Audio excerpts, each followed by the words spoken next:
মহাশিব কথা ষষ্ঠ পর্ব শিবরাত্রি 1431। মহাদেব,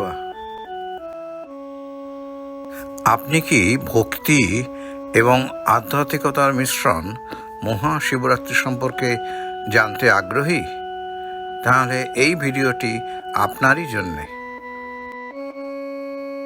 মহাশিবরাত্রি কোন রাত্রে পালিত হয়, সেই রাত্রি কিভাবে উদযাপন করা হয়, চেতনা এবং শক্তির মিলনের তাৎপর্য কী, অজ্ঞতার অন্ধকার কিভাবে আলোকিত হতে পারে, এই বছর মহাশিবরাত্রি উদযাপনের তারিখ কোনটি, মহাশিবরাত্রির আচার অনুষ্ঠানগুলি কী কী?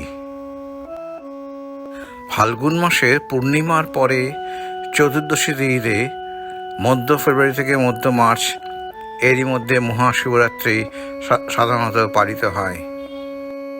শিব ও শক্তি। এই রাতে শিব ও শক্তির মিলন ঘটে, অর্থাৎ চেতনা ও শক্তির মিলন। ভগবান শিব এবং দেবী পার্বতীর স্বর্গীয় বিবাহের রাতটি মহাশিবরাত্রি হিসেবে পালন করা হয়।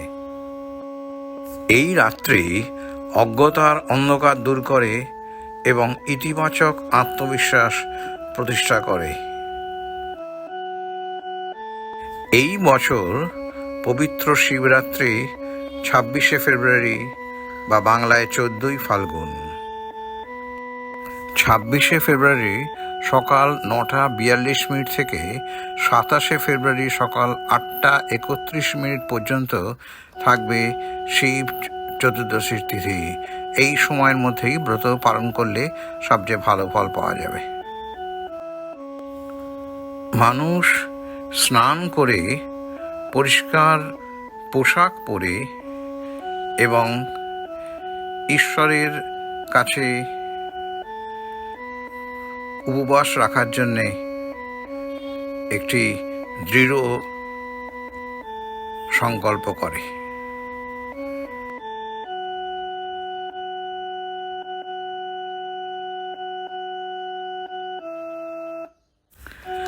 পুজো সাধারণত রাতেই করা হয়। একটি বিশ্বাস অনুসারে রাতে 4টি প্রহরে 4 বার করবার একটি রীতি আছে। এক একটি প্রহর 3 ঘন্টা। প্রথম প্রহরের পুজোর সময় 26শে ফেব্রুয়ারি সন্ধ্যা 6:19 থেকে রাত 9:26 পর্যন্ত। দ্বিতীয় প্রহরের পুজোর সময় 26শে ফেব্রুয়ারি রাত 9:26 থেকে 27শে ফেব্রুয়ারি রাত 12:34 পর্যন্ত। তৃতীয় প্রহরের সময় 27শে ফেব্রুয়ারি রাত 12:34 থেকে ভোর 3:41 পর্যন্ত এবং চতুর্থ প্রহরের পুজোর সময় হবে 27শে ফেব্রুয়ারি ভোর 3:41 থেকে 6:48 পর্যন্ত।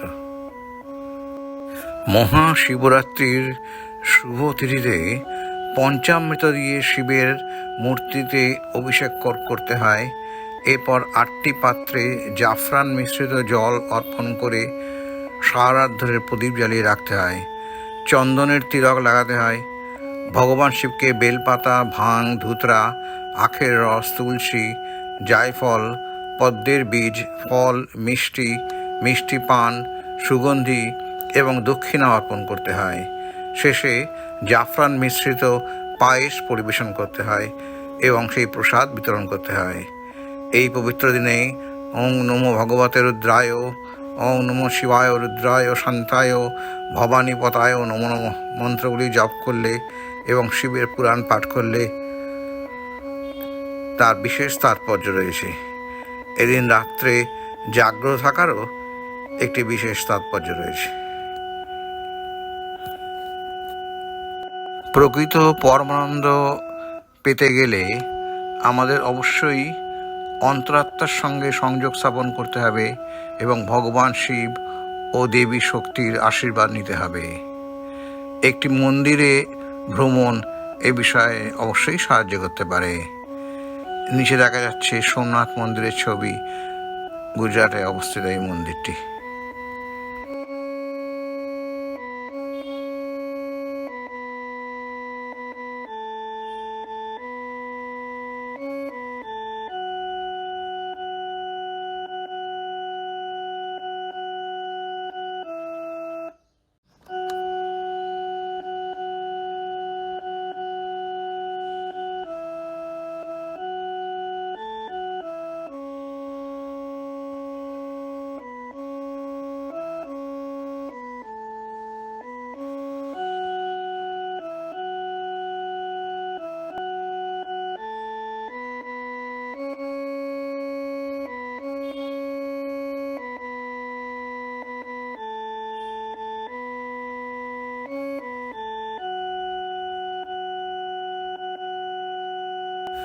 ব্রতের মধ্যে শ্রেষ্ঠ ব্রত হল শিব চতুর্দশীর ব্রত। তাই শিবরাত্রির ব্রত পালন করলে ধর্ম, অর্থ, কাম, মোক্ষ এই চতুর্বিধ ফল লাভ করা যায়। প্রিয় বন্ধুরা, আপনাদের একটি লাইক, একটি শেয়ার এবং একটি সাবস্ক্রিপশন আমাদের এই ধরনের চিত্তাকর্ষক ভিডিও বানাতে ভীষণভাবে অনুপ্রাণিত করে। কাজেই আপনারা অনুগ্রহ করে ভিডিওটিকে একটি লাইক দেবেন, অন্তত একটি শেয়ার করবেন এবং অবশ্যই যদি সাবস্ক্রাইব না করে থাকেন চ্যানেলে যদি আপনি নতুন হন তাহলে অবশ্যই সাবস্ক্রাইব করবেন। ধন্যবাদ।